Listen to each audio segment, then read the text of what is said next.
안녕하세요. 정보가 세상을 바꾼다의 인포뱅크입니다. 이번에 전해드릴 내용은 전기차발 구조조정, 내연차서 전기차 전환 시 인력조정 허용 검토에 대해서 한번 알아보겠습니다. 여러분의 구독, 좋아요 한 번씩 눌러주시고 이야기를 시작을 해보겠습니다. 자, 우리나라 정부가 결단을 내리고 있어요. 전기차발 구조조정의 신호탄. 이게 무슨 내용이냐면 일단 우리가 이렇게 생각을 하시면 됩니다. 내연기관에 들어가는 부품수와 전기차에 들어가는 부품수가 어마어마하게 차이가 있어요. 전기차에 들어가는 부품수가 훨씬 더 단조롭고 이렇게 더 간단하죠. 그냥 조립만 하는 식이에요, 거의. 그런데 이렇게 하면 부품수가 더 적어지기 때문에 이것에 따른 인력이 덜 필요하게 되죠. 인력이 덜 필요하게 되면 어떻게 되겠어요? 당연히 사람을 덜 써야 되는데 이렇게 되면 지금 노동계하고 이렇게 척지게 되는 이야기잖아요.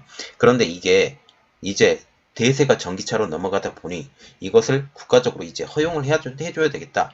그래서 말하자면 전기차로 지금 전환을 위해서 지금 출구를 열어주겠다라는 측면으로 한번 보면 되겠습니다. 그래서 한번 내용을 자세히 한번 들어가 볼게요.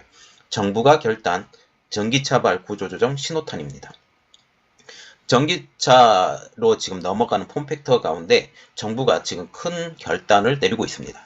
그동안 전기차로의 이동이 용이하지 않았던 규제들을 하나씩 속속 풀어주고 있는데요. 그 대표적인 것이 전기차발 인력 조정입니다. 정부가 내연기관 자동차 위주의 사업 구조를 전기차로 전환하는 자동차 업체, 지금 거의 대부분 그렇게 하고 있으니까 이러한 업체가 고용 조정을 일부 허용하는 방안을 검토한다라는 거죠. 이렇게 되면 쌍용차와 같은 경우도 인력을 조정을 해야 되거든요. 지금 적자 기업들이 있기 때문에 그래서 전기차로의 전환을 시키면서 이렇게 인력 조정까지 가능하게 하면 쌍용차는 오히려 더 살아남을 가능성이 더 높아져요. 이렇게 전체적인 구조를 보면 이렇습니다. 그래서 이러한 것들을 허용을 해야 된다라는 분위기가 지금 나오고 있다는 거죠. 현행법으로는 내연차에서 전기차로 바뀔 때 인원 감축을 노조의 동의 없이는 할 수 없었어요. 지금까지. 예. 그런데 정부는 이것에 대해서 관련법을 손을 보는 것을 진행을 하고 있다라는 거죠. 지금 현대차 노조에서 지금 보고 있는 게 뭐냐면 현대차 엔진 변속기 소재 사업부가 지금 인원이 예측이 되고 있는데 현재와 같은 경우는 6,341명, 25년은 전기차로 전환 중이니까 3,618명, 30년까지 가면 1,119명까지 줄어야 된다. 약 5분의 1가량이 지금 줄어버려야 되는데 이 상황을 물론 그 부서에 따라 조금 달라요. 적어도 어마어마한 사람이 잘려나가야 되는데 이것에 대해서 이제 출구 전략을 세워주겠다라는 게 지금 정부의 입장입니다. 그래서 지금 이 이야기들이 계속 나오고 있었어요. 왜냐하면 이렇게 인력 조정이 되지 않으면 자동차 업계에서도 전기차로 진행이 굉장히 어려워진 상황이 되기 때문이죠. 지난달 31일 날 자동차 업계와 산업통상자원부는 서로 만나서 자동차 업종의 탄소 배출 절감 방안을 논의를 했습니다. 이 회의에 성윤모 산업자원부 장관, 그리고 현대자동차, 한국GM, 르노 삼성차의 사장자 등과 오원석 자동차 부품산업진흥재단의 이사장이 참석을 했죠. 이날 회의에서는 민관이 탄소 배출을 줄이기 위해서 내연 기관차 중심의 사업 구조에서 전기차로의 전환을 방안을 하는 것을 중점적으로 논의를 했습니다.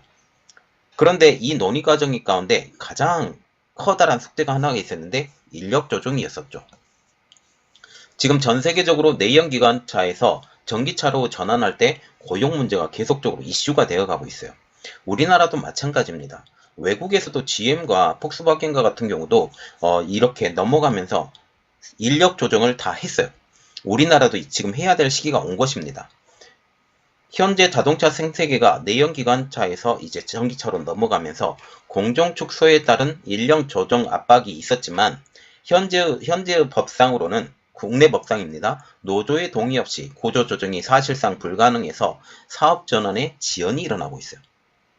이 인력을 자르지 않고 나갈 수는 없기 때문에 그러면 이 인력들을 계속 유지하는 방향은 어떻게 되냐? 점차적으로 늦게 전기차로 진입한 방향밖에 없습니다. 업계에서는 이 문제를 해결하기 위해서 기업 활력 제고를 위한 특별법, 원샷법을 개정을 해서 사업 전환을 위해 불가피한 경우 인력을 조정할 수 있다라는 예외 조항을 담아줄 것을 지금 산업부에 요청을 했어요.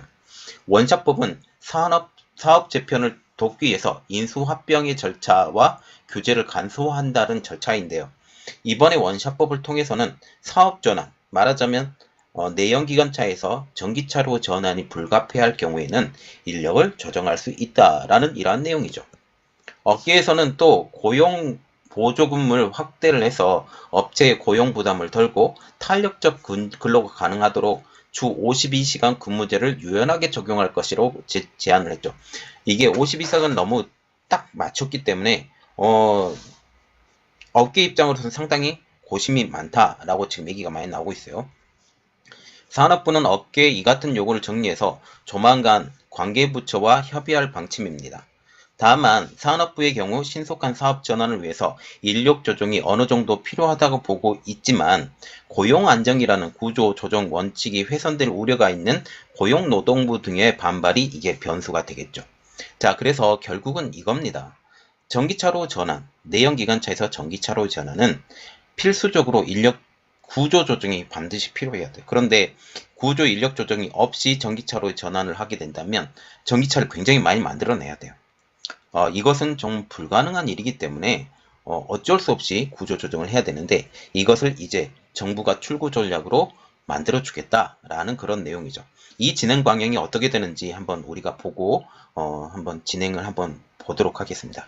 이번 내용은 여기까지였고요. 저희 내용이 여러분들에게 도움이 되셨다라고 생각을 하시면 구독과 좋아요 그리고 알람 설정까지 좀 부탁드리겠습니다. 감사합니다.